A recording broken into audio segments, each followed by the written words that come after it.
All right, well, good afternoon, everyone, and welcome to another edition of the Authors at Google series with a special welcome to our audience from YouTube and C-SPAN's Book TV today. It's our pleasure to welcome Richard Florida to talk about his new book, Who's Your City? How the Creative Economy is Making the Place You Live the Most Important Decision of Your Life. In the book, Richard stresses that the choice of where to live is not as arbitrary as some might imagine. The question of place is in fact becoming more and more relevant to the global economy and to our individual lives, and to the extent that it's even as important a choice as, say, one's career or one's spouse. To give you a bit of background, Richard is professor of business and creativity at the Rotman School of Management in the University of Toronto. He's also taught at Harvard and MIT, among numerous other places. In addition, he's also the author of two national bestsellers, The Rise of the Creative Class and The Flight of the Creative Class. And his ideas on the creative class have helped change the way we think about global economy and commercial innovation. We're very glad to have him here today to share some of his insights, and Richard will save time at the end of his talk for questions. As a quick reminder, if you could please use the microphone if you have any questions or comments during the talk. This way we can be sure to capture this on C-SPAN and YouTube. It would be much appreciated. With that, let's please give a warm welcome to Richard to Google today.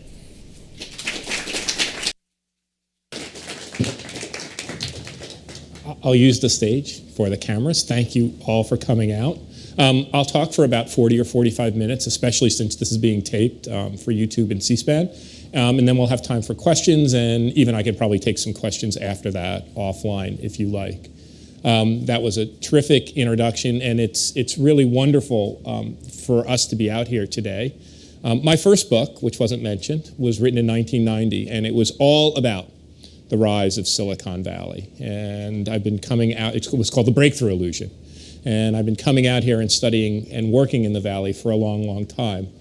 And then I wrote The Rise of the Creative Class and The Flight of Creative Class, and maybe we'll talk a little bit about them, but the main thing I want to talk about today is this new book, Who's Your City? And, you know, I've been a professor now for a couple decades, actually since 1984, so the better part of 2 decades. And I took my PhD in urban planning. And so I've studied cities and regions and places for a long, long time. And I've written books about that, and mayors have read the books and talked about them, and economic development officials have talked about them, and even real estate developers have found this to be interesting, and people who study cities. But the one thing that struck me, and I've moved 2 times. My wife and I have moved 2 times in the past 5 or 6 years. We moved from Pittsburgh, where I taught at Carnegie Mellon for nearly 20 years. I'm sure some of you are from Carnegie Mellon, or some of your colleagues are from Carnegie Mellon. And then we moved from Washington, D.C. to Toronto. So I began to think about why people move and how we pick the cities we locate in. And then I had a whole bunch of students who, after graduating from places like Carnegie Mellon, were trying to figure out where they wanted to move and how they wanted to organize their lives and their careers and balance that choice. And one day it dawned on me. And this is sort of how it came into my mind. When I was a little kid, and I grew up in New Jersey, my dad worked in a factory. He only had an 8th grade education. And he would say to me, Rich, you have to study hard. You have to get good grades. You have to go to college or university because you need to get a good job. And you know, at that time, even when I was young, they had all these stories in like magazines and papers about interesting fields to go into. And then when I went to high school, we had this guidance counselor who tried to give you advice, and he told me I'd probably never make it. There was only 1 or 2 kids in our Catholic high school who had the ability, but that just motivated me a little harder.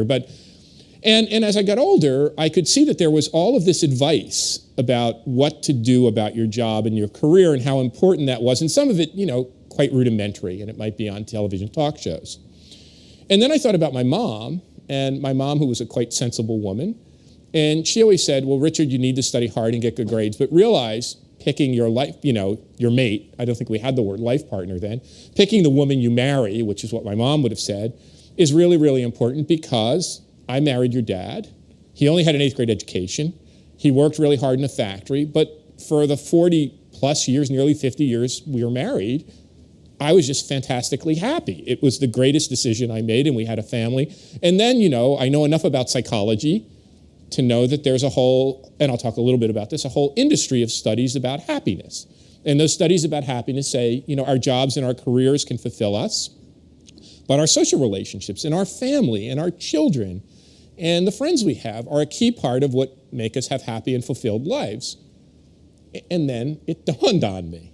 So we talk a lot about, and then I read Dan Gilbert's book, and I think Dan gave a talk here. I think I saw it on your, and Dan Gilbert's book, Stumbling on Happiness. And he said, there are 3 big decisions you make in your life that are really important in determining your future and your happiness. Where to live, what to do, and whom to do it with. And the whole book is focused on the what to do and who to do it with. And then I looked, and I found all these books, from academic tomes to self-help books on careers. The same thing I felt, everything from works of psychology to like Dear Abby and Ann Landers on relationships. And no one had ever written a book about why the place we choose to live is important. And I thought, well, I've been studying this stuff for 25 years. I should do it. So that was about 2 years ago. And I had already done 20 plus years of research on places. So that's what I want to tell you about. Why this decision that we make where to live is one of the 3 most decisions we make in our lives. And in many ways, and if you think about your own decision to live in this area, in many ways, it's the most important. And that's kind of a strong statement, and I want to make that point. But in fact, increasingly, the place we choose to live is not only one of these 3 legs of a triangle, what we do, our jobs and careers, who we marry, our social lives, our relationships, the place we live. In fact, it conditions the other 2. Because increasingly, the job and career markets we participate in, and as we'll talk about, the mating markets, right, that we are in, where we meet each other, really differ dramatically by place. So there's 3 big parts of the book. The first part of the book says why place matters. The second, in general, I'll talk about that. The second part of the book says why it's important to you from a career and jobs perspective.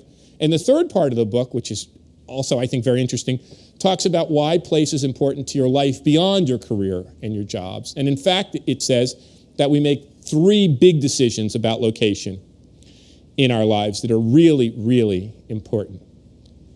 40 million of us, and we just looked at the new census data, it may be as many as 50 million Americans move every year. So this is a non-trivial number. 15 million of us, and as many as 20 million of us, make a significant move, like most of you made. We're moving out of the county that we currently live in. We're moving from one county to another county. We're moving to another state, or we're moving abroad. That is a huge number, and a minority of our moves are for work. At best, a fifth to a quarter, 20 to 25% of our moves are for work. There are other factors that matter. Now think about this. This is occurring just at the time, if you read the newspaper, Financial Times, the Wall Street Journal, San Jose Mercury News, New York Times, and if you read academic work, you read the business press, well, you guys do technology, you know this. This is happening at exactly the time when most people would say place and location are supposed to become less important. The rise of wireless, technology, advances in transport, and communication are supposed to make us much more locationally flexible. We can work from a mountaintop in the Rockies. We can work from a ski chalet. We can work from a beach house, in San Diego or in the south of France. There are 6 billion people, supposedly, that are competing with us. We've seen the articles. And not just now. Over the course of the 20th century, first it was supposed to be the telegraph and the railroad and then the telephone and the automobile, then the airplane, and now wireless, the computer and the internet. These were supposed to free us from the constraints of location. Distance is dead. Place is no longer important. And then the most eloquent statement of this, Tom Friedman's fantastic book, The World is Flat. In this new world we live in, the world has become flat. Distance is no longer important. Place no longer matters. You can plug and play from anywhere. In fact, Friedman says in that book, in order to innovate in today's world, you no longer have to emigrate. It's a classic quote in that book. So all these advances in technology are freeing us from the constraints of place. Therefore, location shouldn't be as important, and we should spread out. Well, anyway, being a professor for 25 years, studying at Rutgers and then MIT and Columbia and Carnegie Mellon and now at the University of Toronto, I care something about actual empirical data. So we said, why not take a look at this? Is this true? Is it true that people are becoming more geographically spread out? That's the first part of the book. This year, last year, 2007, is the first year in human history. It's a great milestone. More than 50% of all people on the earth live in urban areas, according to the United Nations. And population is one thing. And if you look around the world and you look at populations, you'll note that we have generated these large, very broad-scale megacities, 5, 10, 20, 30 million in population. Well, there's no place in the world that collects data on not just where people live. You can collect what cities people live in. No place in the world, and you would think the World Bank would have this, or the United Nations would have this, or some interesting consulting firm would have this, but they don't. No one collects data on where economic activity or innovation occurs outside of their nation. So you can get data on the 191 member nations of the United Nations, but you can't get it on a smaller scale. So what I did was partner with a young fellow at the University of Maryland. He's a research scientist there. His name's Tim Golden.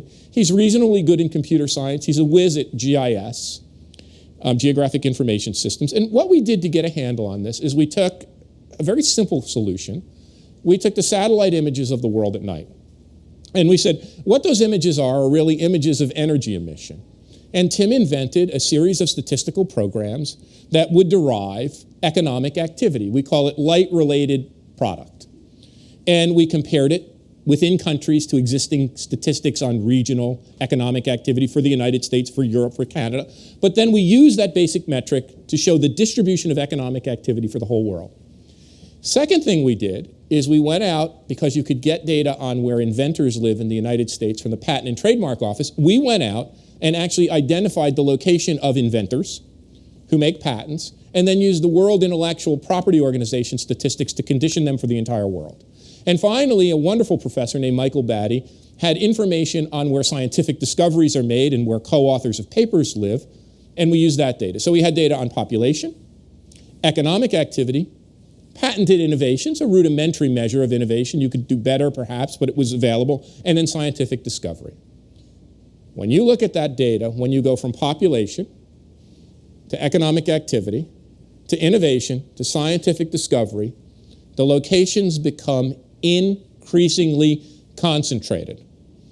The world isn't flat. In fact, we said, I have a chapter devoted to this, the world is incredibly concentrated or spiky. Globalization has two sides. At the same time that technology and trade and advances in communication allow us to distribute economic activity over a broader world map, or over the globe, the landscape of the world, it's also occurring in a very concentrated way. So it's kind of a dialectic. That globalization is occurring in a way that both is decentralizing, but concentrating at the same time. Here's what we figured out. If you take, what is driving the world is no longer nation states. And it's no longer just cities. If you really look at those images, and if you're looking on your computer, you can just click on who'syourcity.com. Who'syourcity.com has all of these maps up and running, and you can look at them. They're very in the satellite images and so on and so forth. So they're right there if you'd like to take a glance. But what we found is that out of these 191 nations, there are 40 mega regions that drive the world economy. The Boston, New York, Washington corridor. The Northern California, San Francisco Bay Area. Southern California. Chi Pits, the region that runs really from Chicago a little bit west over to Minneapolis, through Detroit, Cleveland, down to Pittsburgh. These are easily viewable on the satellite images of the world at night. Greater Tokyo, Greater London, Brustwerp, and we have some kind of names, Amsterdam, Brussels, Antwerp, 40 of them. These regions, these 40 regions, which contain about 18% of the world's population, account for more than 2/3 of all the economic activity in the world, and roughly 9 in 10 of all innovations. If you want to innovate, you certainly have to emigrate. There are only about a half dozen places in the world, like this one in the Silicon Valley, which compete at the cutting edge of innovation. Well, that's the big picture. And from that big picture, we try in the book to move down to how that will affect you and how the nature of this economically concentrated place, organized, spiky world, organized mega regions, will affect your life. The first thing that we found that is quite self-evident to folks in this room at Google in Silicon Valley is that job markets themselves are becoming increasingly geographically concentrated. The Silicon Valley is perhaps the best example. If you want to work at the frontiers of software engineering or semiconductors, increasingly biotechnology, alternative energy, and you want to work at that frontier of that field, there's only really one place to be. Maybe there's a couple of others, but at the absolute frontier, there's only one place to be. If you want to work in investment banking, it's New York and London and maybe Hong Kong and several other places. If you want to be in more and more careers, there's a couple of exceptions. Education and healthcare are more ubiquitously spread out. But more and more careers in technology, in banking, in finance, in the professions. But what really got interesting to me, and it's a long-term interest, as much as I'm interested in understanding where folks like you, technology-based people, locate and companies cluster, I also found it to be very interesting to start to look at where other kinds of creative people, artistically creative people, locate. And I have a long-running interest in music. So one of the questions the book poses is why would Jack White, founder of the White Stripes, a band that has reinvented contemporary sound and is quite successful, that comes from the greater Detroit area and that incredible incubator of musical innovations, and not just Motown, right? Iggy Pop and the Stooges, the MC5, techno. Why would Jack White up and move and sell his home in Detroit and relocate to Nashville? Now think about this. Musicians should be able to, because it's not like a factory, it's not like an assembly line, it's not like there's a lot of capital requirement, it's not like you need to be near a port. If you're a musician, you should be able to locate anywhere you want. You should be able to, if you're successful, stay in Detroit and play your music, or in the Bay Area, wherever you are. Moreover, if anything, you would think a musician would be drawn to a market. Nashville is a lovely place, but it's not a large-scale market. Maybe you could say Los Angeles is a large-scale market. Maybe you can say New York area is a large-scale market. Maybe you can say London is. But Nashville? Well, we did the research with several of my students, and we calculated where musicians would locate, where musical industry companies would locate. Nashville's rise from the year 1970 to the year 2000 sucked up all the growth in the music industry. Over that period of time, Nashville, along with New York and Los Angeles, became a preponderant center for musicians who have no physical constraints, not tied to ports, not tied to factories, not tied to capital investment, not even tied to the kinds of facilities you would be tied to in doing technology in Silicon Valley. Why? In fact, the location of musicians is as concentrated or more concentrated than the location, and I kind of look at musicians, in addition to technology people, as kind of fruit flies for understanding these location trends in our new creative economy. Why? Why would this be so? Why would economic activity that is not physically constrained concentrate? Why wouldn't the world, just to use Robert Lucas, the Nobel Prize-winning economist, why wouldn't the world just fly apart? What is causing us to concentrate? There's a brilliant woman. She passed away 2 years ago. She was my idol and my mentor. Her name is Jane Jacobs. Jane Jacobs didn't have a PhD. She never took a university appointment. She lived in New York City, where she wrote a remarkable book on her neighborhood, The Death and Life of Great American Cities. Then moved to Toronto, where she raised her family, and wrote several more remarkable books, including two, one called The Economy of Cities and one called Cities and the Wealth of Nations. Jane solved the puzzle of economic growth, understanding cities as complex economic systems. When Robert Lucas from the University of Chicago won his Nobel Prize, he said that Jane deserved a Nobel Prize for this insight. She said, it's not specialization of the sort that Adam Smith identified that drives economic growth. It's important when companies specialize and create a division of labor. It's not just innovation that Joseph Schumpeter talked about, these great waves of creative destruction, the power economies that shape economic growth. It's certainly not nation states that David Ricardo talked about in his classic theory of comparative advantage, where nations come to specialize and trade and grow wealth. She said it's cities and mega regions that drive economic growth. Not because companies locate there, not because raw materials and resources are there, but because we're there. Why cities grow, and think about Google and this company and your life and this valley. When talented and creative people come together, she argued, we increase each other's productivity. By working together in teams and locating together in communities, this is where our own productivity and efficiency grows. I call this the clustering force. It's the force that comes from human beings co-located together, not enhancing our own individual productivities, enhancing our social or community, intersubjective, collective productivity. And she said one other thing.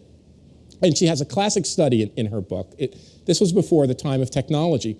She studied the woman who invented the brassiere. It's such an interesting example. And what she said was, here was a woman who realized the need for this new kind of garment.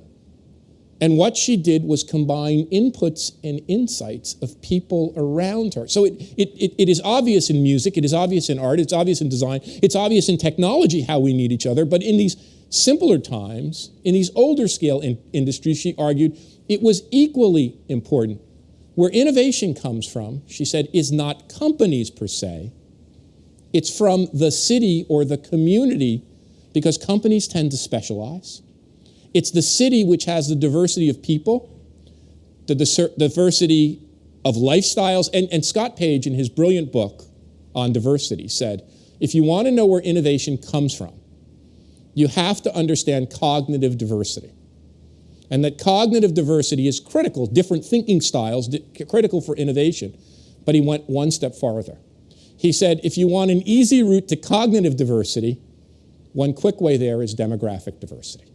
If you have people who different ethnically, by nationality, by place of birth, there's a high rate of migration, both genders, different sexual orientations, all age groups, chances are you're going to get more cognitive diversity in that stew.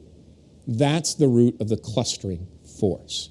So all of this is important to our economy. All of it is important to driving economic growth. Our economy is becoming more concentrated, more organized around these giant mega regions. And in fact, these mega regions, not nation states, are what drive economic growth. The second part of the book talks about why this matters in addition to just the economic drivers. I run a little website at creativeclass.com. It gets a few hits until one day I posted the singles map. The singles map was a map of America with red dots for where the boys have the good odds and blue dots for where the women have the good odds. So the red dots would mean there were more single women than men. The blue dots would mean there were more single men than women. In New York City, the greater New York area, there are 210,000 more single women than men. In greater Los Angeles, there are 90,000 more single men than women. In the Bay Area, there are 65,000. In the Bay Area, which you take the Valley in San Francisco, 65,000 more single men than single women. And what the book says in terms of picking a place, if you really think about your life, what's going to have more impact on it in the early phases of your life? Is it going to be getting your career right? Is it going to be my dad's question, getting your career and job right? Or is it going to be finding the right life partner? Now, I don't make a value judgment, but many people would say finding the right life partner or significant other is at least as important as finding the right job and career. And what the book says is if you're thinking about where to locate, your odds are very different of finding that it's not only the labor market that matters. We coined a silly term. It's the mating market that can have a big influence. It's the mating market that you're in. And my wife, Rana, and I often talk about this. We met in Detroit, by the way, where the odds are clearly stacked in my favor, big time. There are many, many more single women than men, so I was very lucky, even though I didn't know it at the time. But we talk about this in advising our friends and relatives about where they should go locate, and often talk to them more about their love life than their economic life. Where should I go to meet that right gal or guy? Well, anyway, in the book, we figured out that there are really 3 big location decisions that you make. 3 critical times in your life that you're really likely to think about moving and to move. The first one, which we think is the most important, is what you do after college. That move after college, I have come to believe, and I'll make an extreme statement, is as important, if not more important, than where you go to university. That positioning yourself after college in the right labor market, career market, mating market is critical to your life trajectory. And get this, the average person in their 20s, actually about 1/3 of all people in their 20s move every year. The average person in our 20s is 3.5 times more likely to move than a 40-year-old, and 5 to 7 times more likely to move than a 50-year-old. So the high rates of mobility in our life come after college when we're looking for that place that's the right fit. The second big move in our life comes not when we get married, but when we have kids. And what the book says there is, obviously the temptation when you have kids, for many people, is to move out of their kind of city shared apartment or condo, to begin to think about schools and crime rate, and to move 10 miles east or west, north or south to a nice suburb. My brother's going through this. He lives in Hoboken, New Jersey. They live in a wonderful apartment. They have 3 kids, and he's kind of thinking, well, where do we go? Do we go to a suburb of New Jersey? And my point in the book is, you may end up in a place in a 50-mile band around your house, but you owe it to yourself to think about this long and hard. You owe it to yourself to think about what alternative locations, and the book has a list, and it has some tools. We call our tool the Place Finder, and it enables you, it's a decision support tool, to put in places that you might think you want to live and get a crude evaluation of them. But you owe it to yourself to think about this and think about the mix of factors that matter in crime, schools, affordable housing. The third big move comes when your kids leave the house and you're an empty nester. When I initially wrote the book, my goal was that moms and dad would buy this book for kids when they graduate college, right? Because I'm a college professor, and they give it to their son and daughter and say, think about where you're going to locate. It's as important as your job or career. I'm going to help you. You know what my real goal is? That you guys buy it for your parents. That young people graduating college, watching their folks try to grapple with this decision, say, no, you, mom and dad, probably most moms and dads today are part of the baby boom era. There's a large number of them. They're a large storehouse of wealth. That you, mom and dad, have the ability to make a decision about where a place is gonna best fit you. Well, anyway, in one of the first interviews I did for the book, I was talking to this lovely young woman, and without me bringing this up, she said, my in-laws just moved. And I had created all these measures of vibrancy of a place, a bohemian index where artists and musicians and culturally creative people live. I had created in my previous work a gay index, arguing that places that have large gay and lesbian populations that are open-minded will also have these characteristics that lead to innovation. She said, well, my in-laws wanted to go to a place that had fresh mozzarella. Think about her mozzarella index, what that is a proximate measure for. A place that has fresh mozzarella on a daily basis is the kind of place that will have many other amenities, lifestyle choices, interesting people around. Well, anyway, what we found in breaking this down is that in the United States, we are generating not just an economic class divide, but a geographic class divide. That, in fact, in the past, when most of us were growing up, certainly when I was growing up in the 60s and 70s, whether you lived in New York or New Jersey, California, Michigan, Illinois, there was an almost equal mix of college graduates, post-college graduates, high school graduates, and high school dropouts. Now, if you look at the map of America, what we find is that we're sorting and segregating by skill level and education. Young, talented, high-skill people in the United States and around the world are sorting themselves into a couple handful of economic regions. I call this the means migration or the brain migration. And in the book, I took this a little further. I said, if you want to be socioeconomically mobile today, if you want to move up the economic ladder, it increasingly requires geographic mobility. The world isn't flat at all. The world is incredibly concentrated, and people have to move to the areas of economic and social opportunity. In fact, in the book, I identify a new class divide, which is not rich and poor, capitalist and worker. There's the mobile, the fortunate like us in this room, who decide that we will move not only between states, but across oceans, as so many of us do, to find opportunity. There are the rooted. My grandparents moved from Italy. They were mobile. My parents moved to New Jersey, and they never moved from the suburban house they bought in 1960. They lived there their entire life. And the rooted people make a trade-off, and it's a very important trade-off, and it's one we have to realize. They value family and friends over economic mobility. By the way, this is important for you guys to know. There's an economist in England who actually studied this, and he did fairly detailed studies. I always get in arguments when I bring up this study. It's not my study.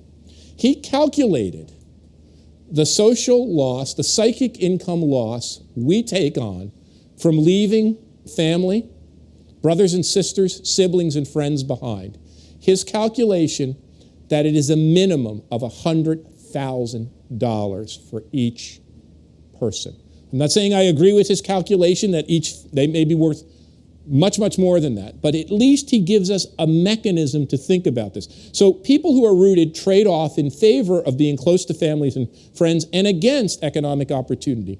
And then the third class, which is quite tragic, are the stuck. People who either don't have the economic resources, the social resources, whose houses have gone underwater in the mortgage and credit crunch, and don't have the ability to move. And in thinking about the class structure of the global economy, this becomes a very useful way to analyze the world between those who are mobile, who may not have a lot of resources to begin with, but can become mobile, or families enable them to do that, the rooted and the stuck. Well, the book talks about real estate and why different real estate markets perform as they do and career options. But I want to spend a few minutes because one of the things I learned in writing this book and in doing the research is that too much of our own framework, too much of my own work, to be quite honest, was conditioned by economics in a business perspective about careers and jobs and the concentration of economic activity. Well, when I was studying these migration decisions, these decisions to move, talking to my students, talking to folks like you, people gave me an interesting answer when I asked them, why do you want to move to a certain location? What draws you to a certain location? And I heard this today from somebody I was talking to. They said, I want to move to a place that has energy, that gives me energy. So I'm an economist, economic geographer. When we think of energy, we think of things like gasoline and electric prices and all of this other stuff. Anyway, I was invited to interact with a group of psychologists, and I kind of introduced my talk with that theme.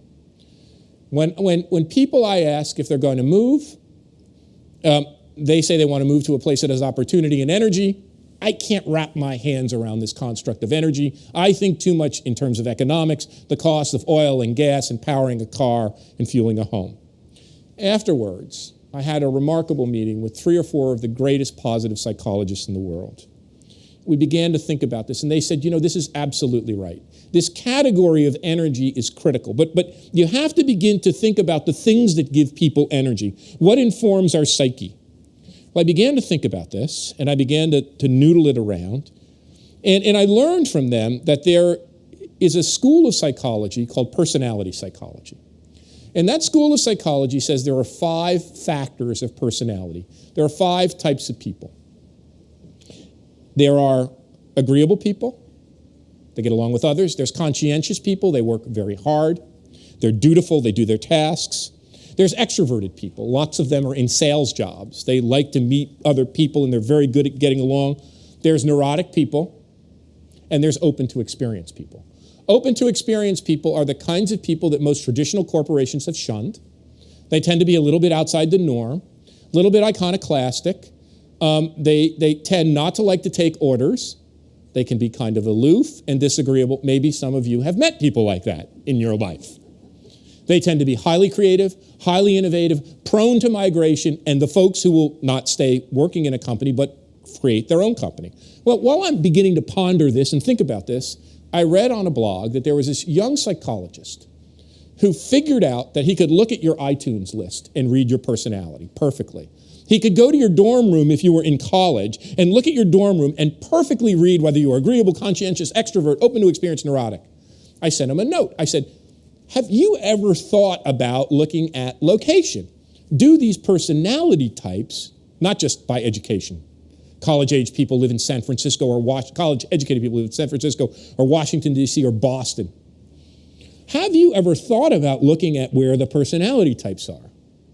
Those maps are also at whoisyourcity.com. He had a sample of 650,000 people. He said, well, Rich, we could identify their precise location, almost their address, and certainly their zip code. Working with my team at the Prosperity Institute at the University of Toronto, we mapped them. And what comes out so clearly on that map is, you know, conscientious people are kind of around Michigan and Ohio and that old industrial belt where you think about it. People had to work hard and climb the corporate ladder. Agreeable people are a little bit south, you know, into the Sun Belt and down into Atlanta and down into Florida. The extroverts are like tons of them in Chicago. Few in Atlanta. And Chicago, by the way, if Silicon Valley is the center of technology, you know what Chicago's two leading occupations are? Salesperson and flight attendant. And lots of extroverts in Chicago. No kidding, you can see the map. We have the map in the book of those occupations based on location quotients. Where are the open to experience people?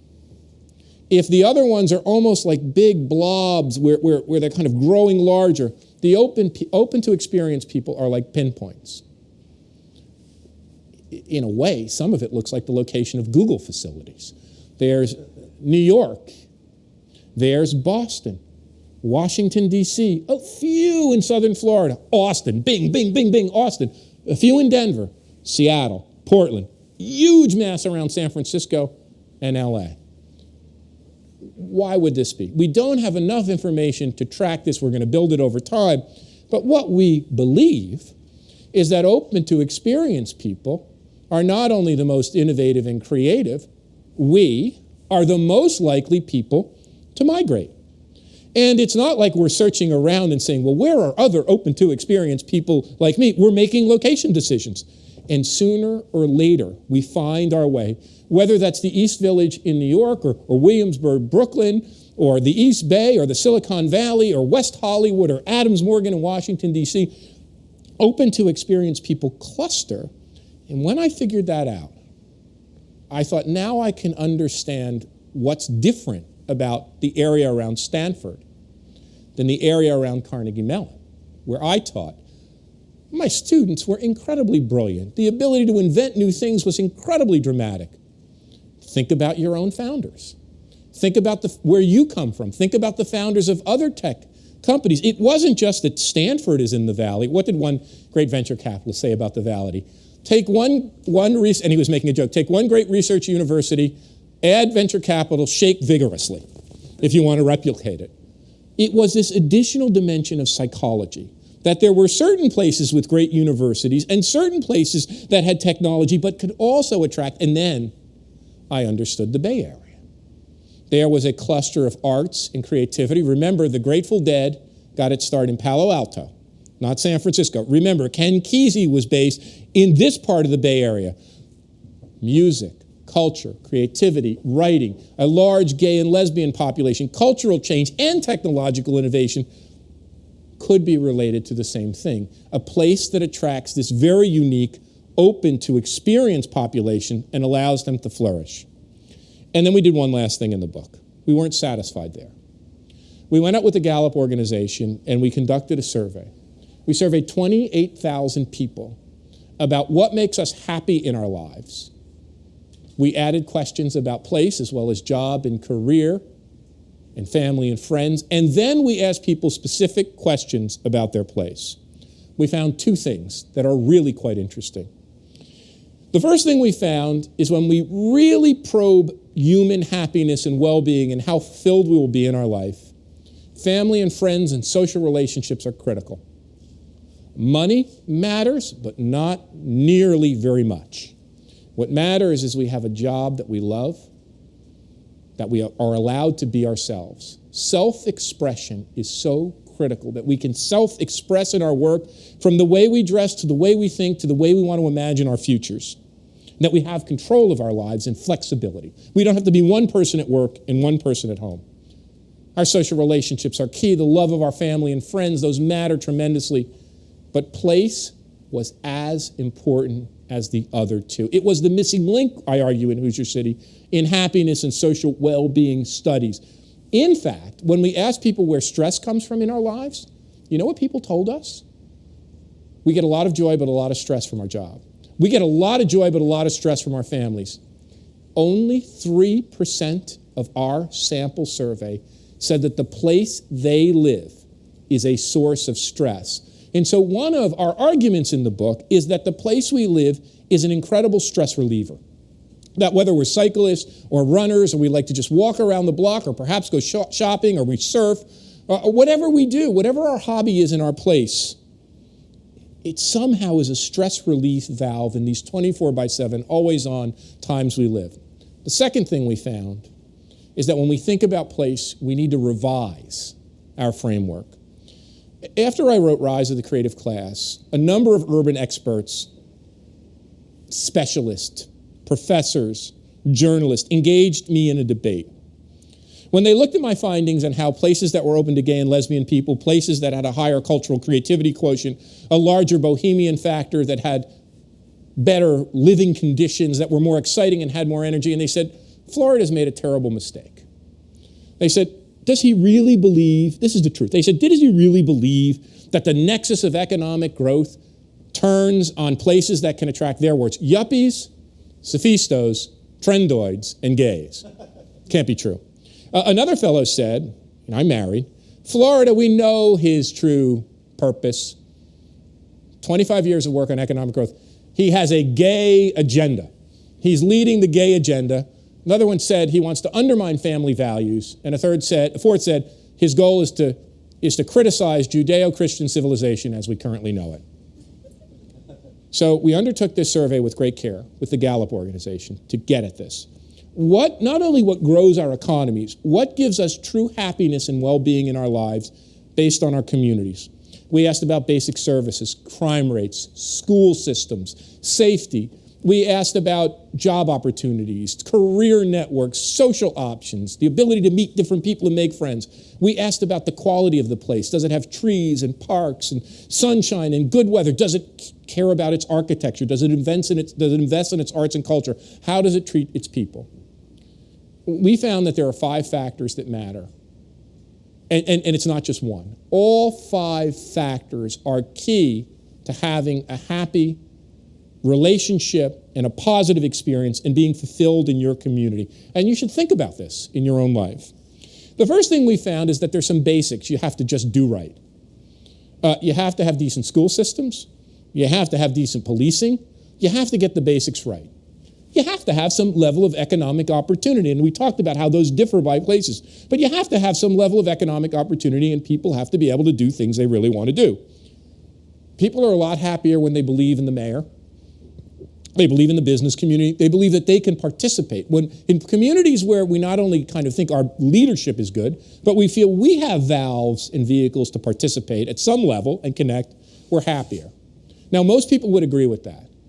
But we found 2 additional factors add a heck of a lot to our happiness and well-being in our community.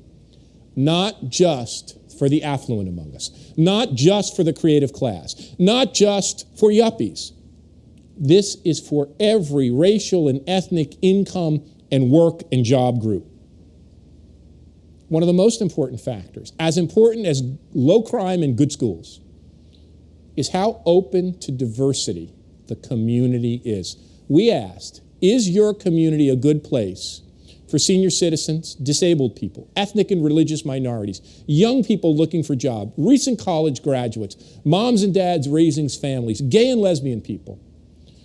Community happiness rose appreciably and significantly in those communities where the preponderance of residents said, my town is a good place for all of those groups. Two groups came out lowest on the list. And I think this explains a lot about the places that grow in the world and don't. The lowest ranked group, understandably, was the poor. Many people believed that their communities were not a good place for the poor.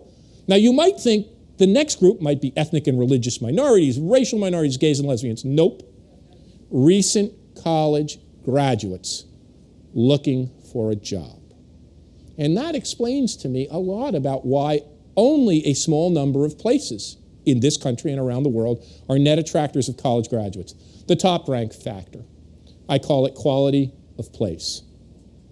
Number one ahead of crime, security, education, all the other factors was the quality of the place itself, not just sunshine.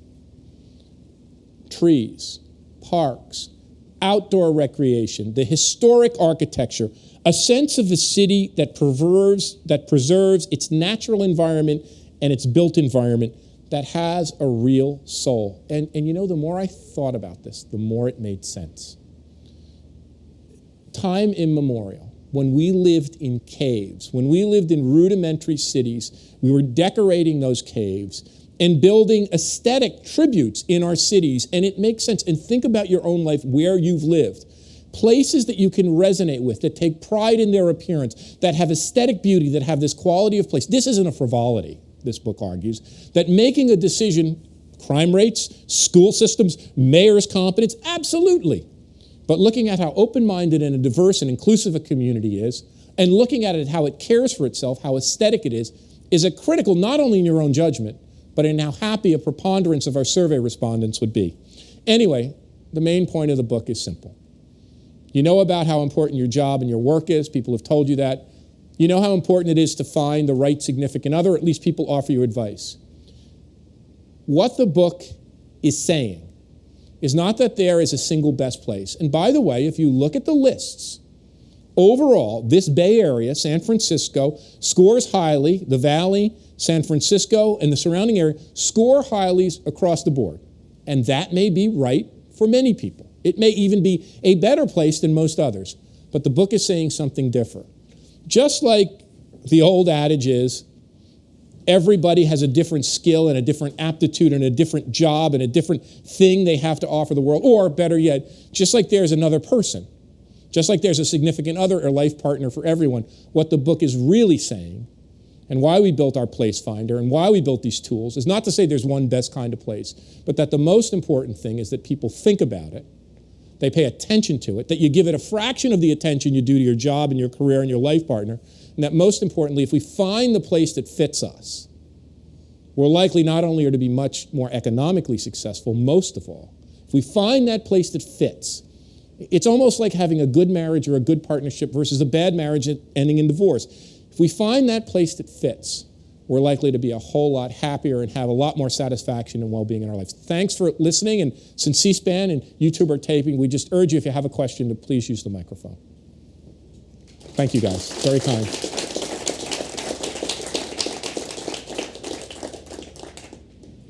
Do you have a question? Excuse me, I guess I'm in the prime position here. From a personal level, I've lived in the Bay Area about a year and a half. I moved from Mexico City, where I was living for 2 years, and I've lived in Boston and Washington, D.C., and the quality of my life, not only because I'm now working at Google and all of these other things, just seems so much better, even though I'm working harder, I'm working longer hours, I have a longer commute, and those sorts of things, and I'm living actually in the city. So to kind of hear what you're saying as a personal validation is really great, but what I guess I would ask as a question is, how do you account for, values in personal decisions? San Francisco is often sort of derided in the rest of the country as, San Francisco values, we're a bunch of wackos and stuff like that. But to me, it's paradise, so. Well, first there. of all, it resonates. Mexico City is a huge mega region. It's one of the biggest in the world. Boston, Washington, San Francisco have high concentrations of skill, so it makes sense. The other thing, just I was going to say, when you said you live in the city, some of my critics who were vicious said, Florida has Silicon Valley all wrong because you don't exist. Everyone who works in Silicon Valley moved here to avoid San Francisco. The engineers and the techies live in the Valley. The crazies, their words, live in San Francisco. And I remember I blogged about this. Well, so first thing when I read about the Google bus, I'm like, they can't be right if Google is running a bus to San Francisco because it has employees that live there. And one of the things I'd love to look at is actually a map. And I'd love it if you guys could show it, a map of where your people live. But I think in one of the things I worry about in the book is this divide in our country, which I think you see in the election. I really think you see this in the election. With this concentration of talent, with this concentration of skill, with this concentration of wealth in a San Francisco Bay Area. And then the rest, and in New York, and in Boston, and in Washington, and in Austin, as the rest of the country falls further and further behind, and as younger people from those parts of the country want to move here, what happens is instead of people thinking about their economic circumstance, they make that calculation that my critic made. Oh my God, San Francisco is undermining family values. It's where the yuppies, the sophistos, the immigrants, the libertine young people partying all night, gays and lesbians. And then you get this terrible backlash. And I think what we have in America today is not only cultural backlash and a political polarization, I think it's an economic war, an economic class war. And I've actually been looking at this in great detail. And one of the things the book says is we've got to figure out a way to lift up and give more opportunity to the people outside these areas, because if they don't get more opportunity, they're just going to get madder and madder and madder at us. And it really worries me. Thanks. Thank you. Hi. So I'm going to put on a regional policymaker hat for a second. And you mentioned this idea of take research university, add venture capital, and shake vigorously, which makes me think about degree of causality and path dependency. That's good. So I haven't been able to frame a better question than that, so I'm just going to ask you to comment on both of those. Yeah, and I think partly I love that joke about take a research university, add venture capital, and shake vigorously, because 99% of the places that have tried that have completely failed. And I think what we're beginning to understand in at least our research, and there's great resistance to this, because most people want the easy path. Most people want the path that says, I have a great research university, I can provide some venture capital, I can encourage some people to spin off companies, and I'm going to blossom. I think what my research is suggesting is that the critical element in that, and I don't know if it's causal, these might be correlative, because social phenomenon and economic phenomena are so complex. And I think I'm a big believer in trying to find causal relationships in social science, but it's very hard. It is really hard. I think the association that matters is the fact that there are certain places which have research universities, but have the kind of environment that people want to stay in. You know, I'm sure some of you went to universities where you felt excited by the university, but sort of the community didn't entice you. And I think what was different about the Bay Area is that the community enticed people to hang around. And look at Austin, Texas. People tell you this all the time. Even if I have to drive a cab and I have to work in a coffee shop, I want to stay there because I can be me. And I think this ability of people to connect with their community and feel like they can be themselves and self-express is a critical factor. So the fact that the Bay Area was so open-minded is a third leg of that triangle. Great university, abundant venture capital, lots of entrepreneurship, but also a generally open-minded community. And that's the one that most regional policymakers are terrified of. You know why? Because if they become more open-minded, they're going to get voted out of office. I mean, it makes perfect sense. The more you invite interesting, smart, intelligent, creative people around you, the more they're going to demand something from the community. So I think, in fact, there's a fear factor which paralyzes many communities and locks them into the old, outmoded ways, which they continue down that path and it doesn't work. Yeah. Thanks for your insight on the Google shuttle.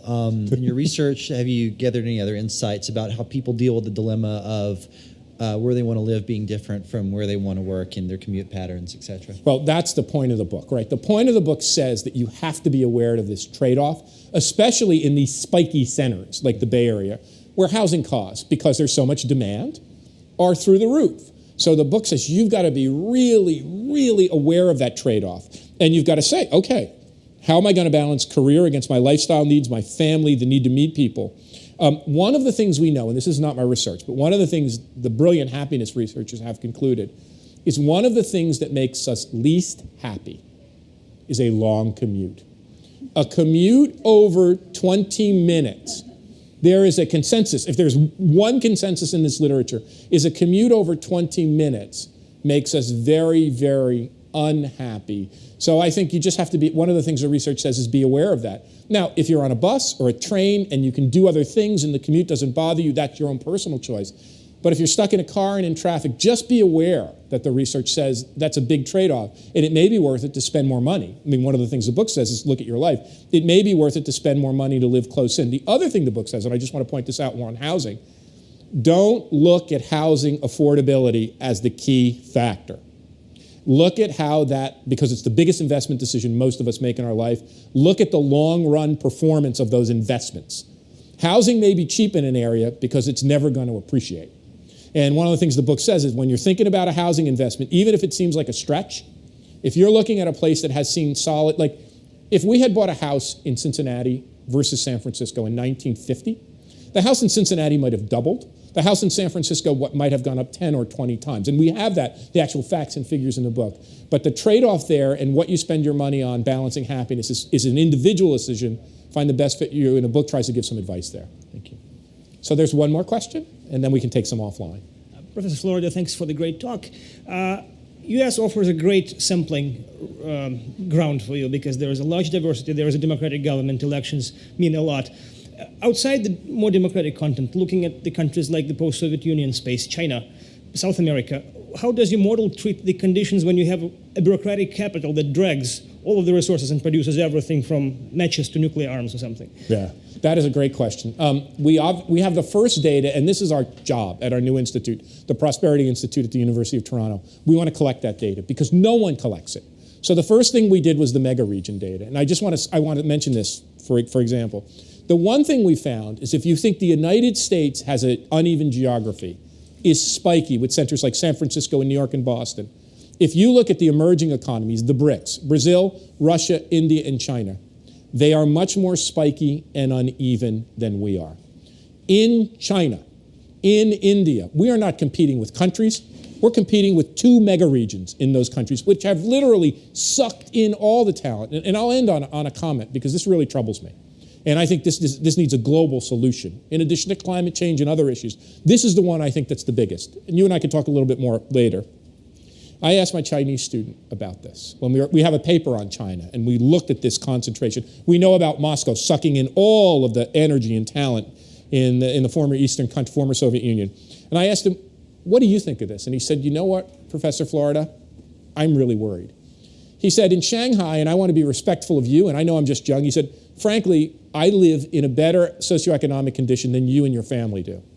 He said, but the people outside of Shanghai, his words, live in pre-civilized conditions. That's the level of economic inequality. And my hunch is that it's not like those countries are becoming more like the United States. My hunch is the concentrating force, the clustering force, the thing that I talked about, concentrating work and job and career, is actually making our world far more concentrated.